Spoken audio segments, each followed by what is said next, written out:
So I am going to be talking about what happens when children get exposed to stimulation, not when they get deprived.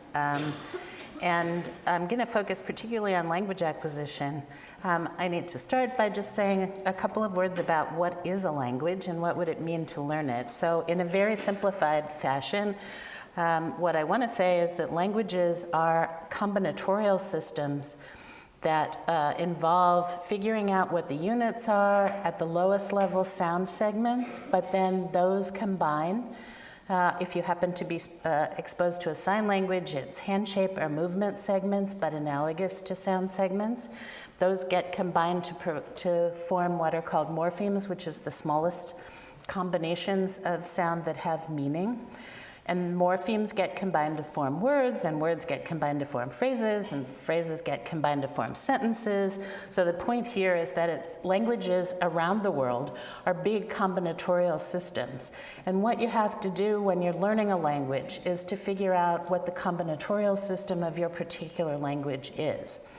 So I want to focus on two questions. One of them is what makes humans so incredibly good at learning languages? And the second is, why is this particularly true of very young children when adults are really typically better at everything than a young child, but young children are remarkably better at learning languages. So how do we understand that? So I want to start by talking about something that we have called statistical learning. This is work that I've done for a long period of time with Richard Aslan. And what we mean by statistical learning is that we and many other people have found that humans, especially children and including infants, are very, very good, remarkably adept at very rapid pattern learning. And we call it statistical learning because what we have suggested is that part of what they're doing when they listen to streams of sound, for example, I'm going to give you an example of this in a moment, is keeping track, absorbing naturally, that is, the brain is naturally absorbing from exposure the statistics of language input, by which I mean the brain naturally sucks up and keeps track of the frequencies of individual sounds and their occurrence in the streams that you expose us to, and the frequencies of co-occurrences of sounds that occur next to each other or even some distance away. And we use these statistics to acquire language. So what we have suggested is that part of the reason that we're so good at learning languages is because we have evolved a remarkable ability to acquire this kind of statistical information and use those statistics to construct the rules or the patterns of the languages that we're exposed to. We also, I'm going to show you in the second part of my talk, there are some internal inherent constraints and biases in the nature of this learning that change with maturation, and that's what I'm going to argue makes children better than adults at doing this kind of learning. We're really good at this when we're babies. We decline in our ability to do this over life. We all know you can still learn languages as adults, but you're not so great at it. So I want to illustrate with a problem that we started studying with Jenny Safran quite some time ago, which is the problem of word segmentation. And this is just an example. We've gone on to look at much more complicated problems, but I think it will help to give you a clear example of what I mean by statistical learning. So when you start being exposed to a language, the stream of speech that you get exposed to in any language of the world is actually continuous. There isn't any little white space in between the words the way there is when you look at print. So how do you figure out what the words are? That seems to be an early step that you have to figure out in order to learn the language. Which sequences of sounds form words? And what you see here is a waveform. Just showing you the high places here are, these places are lots of sound, high amplitude, and these places are less amplitude, less noise. And the red lines I've drawn are actually the places where you would hope that there would be some little white space. Those are the breaks between the words, but there are no breaks. So the point that I'm making here is the voice does get loud and soft as you listen to a sentence, for example, but it doesn't have anything to do with where the breaks between the words are. You're going to have to figure out what the words are and where the breaks between them are by some other method. So we did, quite some time ago, an experiment with Jenny Safran, looking at how you could figure this out. And this was originally based, as I'm going to show you in the next slide, on eons of linguistics.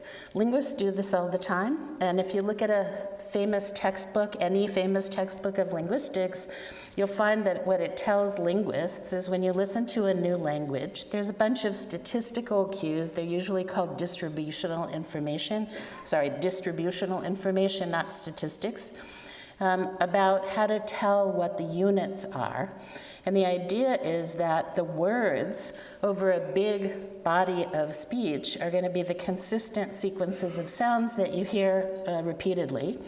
And the sequences that are across a word boundary are going to be much more changeable because words don't always occur in a fixed order. So what we suggested was maybe even babies, not just linguists, but maybe even babies, could use this pattern of distribution of sounds to figure out what the words are. And the idea in statistical terms is perhaps learners can use transitional probabilities, the likelihood that if you hear one particular syllable, it will be followed by another, to figure out what the words are. Now, I want to emphasize, this would be easy if you had a tape recorder and a computer, sort of. It's really, really not so easy if all you come with is you're a baby and you come with a brain. Somehow, large bodies of information would have to be stored in a relatively raw form, and then your brain would have to be busy doing these computations. And I'm not going to be able to give you the method by which the brain actually does this, but I want to show you that it does. So this is following Zelig Harris, 1955. Zelig Harris is my academic grandfather. And this was sort of his instruction to linguists, not to babies. The idea was if you hear a sequence like pretty baby or pretty flower over a body of speech, pretty would be sound sequences that you might hear recurrently, but T-bay would not. T-bay would occur every once in a while when you happen to hear pretty followed by baby, but not on a consistent, high probability basis. So the question was, would you be able to figure this out without any meaning? So this is an experiment done with no meaning, no intonation, that is, no variation in the way that the speech is produced. It's all run together. It's run together in this particular experiment we did with adults, run together for 20 minutes. So this is an excruciatingly boring experiment to be in. And people listen to this, and then we ask them if they can identify the words. We don't expect that they'll do this consciously. We ask them if they can choose between the sequences that were the secret words and the ones that were across a word boundary. Do ta ba tu ti boo do ta ba ba boo poo pa tu be do ta ba pi da boo ba boo poo pi da boo boo. So that fascinating stream is what you hear. Secretly, because, let me go back to the list of words, because the syllables in this experiment are used in several words, there will be transitions, like between do and ta, that are very high frequency. And there will be sequences like ba to pa that will be low frequency, but it goes up and down because the syllables are used in different words, different numbers of words in different positions.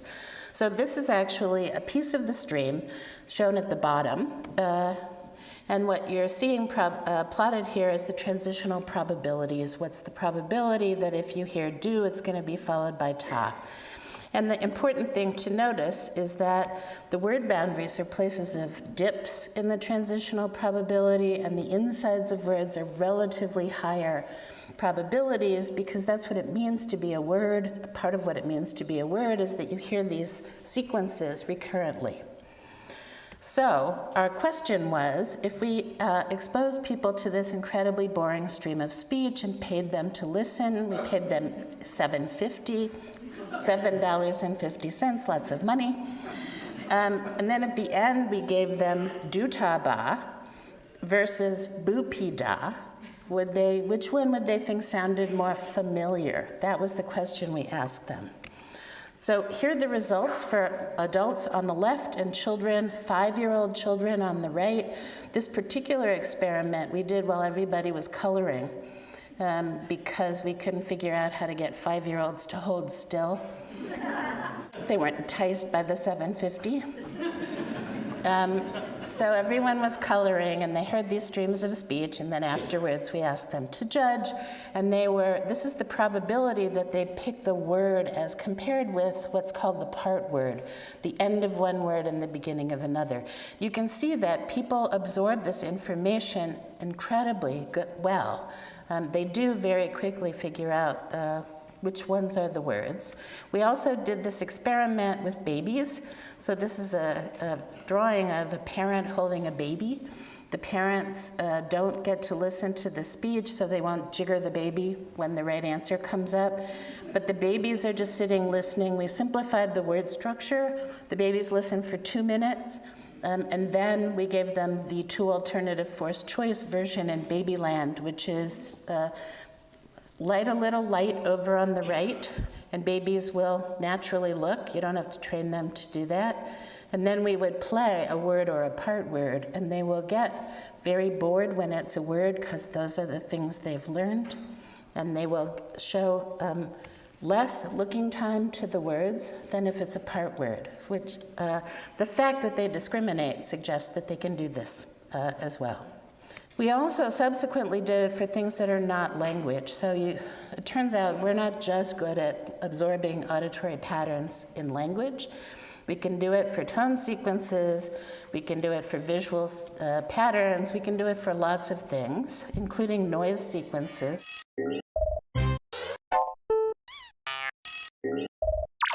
Those are the same kinds of statistical regularities built out of noises from the Mac. So people can learn this. It took a lot longer. This is not a very evolutionary, natural set of stimuli, but they can do it for those kinds of noise sequences as well. So in this line of work, our findings are that there's a mechanism for computing sequential patterns online extremely rapidly that we find in adults as well as 8-month-old babies. It's a remarkably complex ability, so I didn't tell you, like, how many syllables do you have to learn? How many probabilities do you have to be able to keep track of and compute in order to do this task? But it's a lot. And there were only 4 words in the baby experiment and 6 in the adult experiment. In our natural languages, we learn about 40,000 words. So to do this kind of task requires a lot of computation, but it does seem to be something that the human brain is extremely good at. And of course would be useful for learning complex patterns in a number of domains, but especially language. So what I've said so far is that humans, and including both babies and adults, are really good at doing these kinds of implicit learning outside of consciousness, but absorbing some of the patterned regularities that we get exposed to that enable us to learn language, we think. But what we've also found in subsequent experiments that I've been doing with many of my students is that we're very good at this when we're babies. We become not so great, although somewhat okay, at doing these kinds of tasks as we get older. And we've been looking especially at what is it that changes, what's so good about babies, what is it exactly that they're good at, and I want to just give you one example of the kinds of things we found. So just to demonstrate that when we start young, we're actually better at learning languages. These are old data from Jackie Johnson and myself looking at second language learners of adults, and this is looking at groups of people whose families moved to the United States when they were at different ages. And what's being plotted here is their age of arrival in the United States. That's when their family moved. We didn't make them. They did it by themselves. But then we tested them when they had been here for 10 years. We gave them very simple task, judging sentences of English. And you can see that you get these enormous age effects. I want to also draw your attention to the fact that this was a 276-item task, and the bottom of my plot here is 200. So everybody's pretty good at it. I'm kind of exaggerating the age effects by the way I've plotted the data. But you get both age effects, and people in their adult life are still okay. But why are children better language learners than adults? And there are a couple of different ideas about this. One idea is that there might be a special linguistic ability, that is something special to language that diminishes with age, some kind of language faculty that gets worse as we get older. What we have suggested is that this complex pattern learning ability that I talked about really works especially well when we start with limited abilities, when we're very resource limited, when we don't have the ability to retain very, very complicated, detailed information about the speech stream, and when the statistics that we can compute are fairly simple. And so this is part of a set of hypotheses. I've called it less is more. Jeff Ellman, who was at UCSD and beloved by those of you who knew him, including me, called a similar hypothesis starting small. And the idea is perhaps it's because of starting small at these abilities that we actually can focus on the most prominent statistical patterns and then acquire gradually those that are less prominent, less regular. And I want to show you some experiments that we've done to look at this hypothesis. These are data that are actually natural language data looking at a child, Simon, who was a deaf child whose parents were late learners of the language that he was learning. He was learning American Sign Language, but we brought this into the lab and we can show the same phenomena in spoken languages. And the idea here is that Simon learned the language from his mom and dad, who made lots of mistakes, and they were very inconsistent. He didn't actually know anybody who used this language other than his mom and dad. And yet you can see that on a task when he was 9, he was better than his parents. And so we got interested in trying to understand this phenomenon and brought it into a laboratory experiment.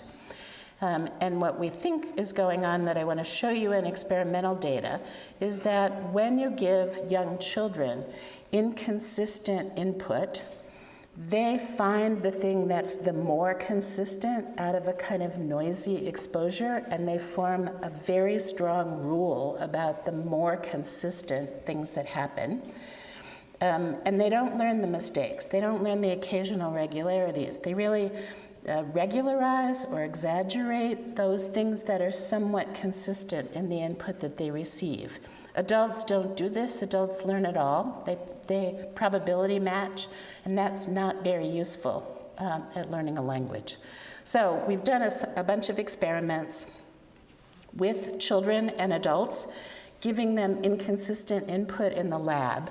And these are miniature languages. The children are 5 and 6. And we give them a variety of exposure sessions, but they get little words after nouns, ka and po, that are on purpose inconsistent. So I want to just quickly show you the paradigm. We show them little movies that they hear, and they hear sentences that are in an artificial language. And they see things like the bee headbutting the giraffe. These are just stills. And then after that, they see novel films. They get the beginning of the sentence, which in this case is a verb, and they have to speak the language after 5 days of exposure. And everything's very regular, but ka and po occur very inconsistently. In the first experiment that I want to show you, they get ka 67% of the time after a noun at random, and 33% they hear po. And if you do this with adults, you can see that they perfectly reproduce the inconsistency. these are actually the data. Adults produce 67% ka and 33% po. Here's what 5-year-old children do. These are the adult data moved over, and this is the children. Children do 90% ka and 10% po. So they find the thing that's the more regular and do it more often. We did this also with a 40% condition where they're only hearing ka 40% of the time, po 20, and the rest all scatter. You can see that adults, again, do 40% when they're presented with 40%. Here's what kids do. The thing they hear 40% of the time, they still do almost all the time.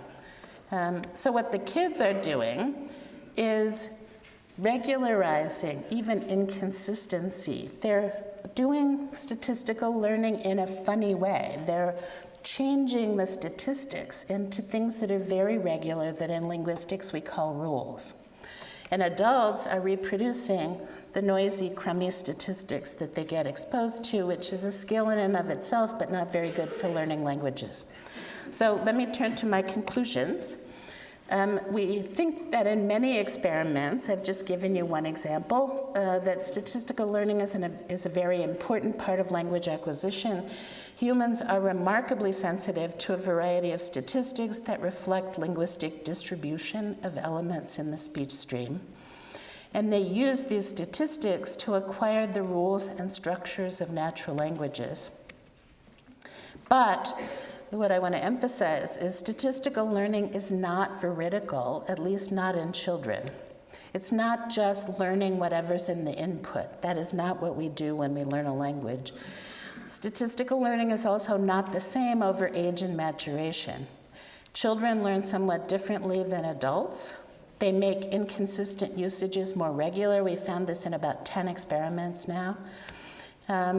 And they also favor certain types of patterns over others, so we've also done experiments where we give them things that are like what happens in languages of the world and things that are not like what happens over languages of the world, and they change the languages that they get exposed to into something more like real languages. So there are clearly biases about certain kinds of patterns that show up in the laboratory that also seem to shape languages of the world. So we think these biases and constraints on learning may help to shape languages over generations.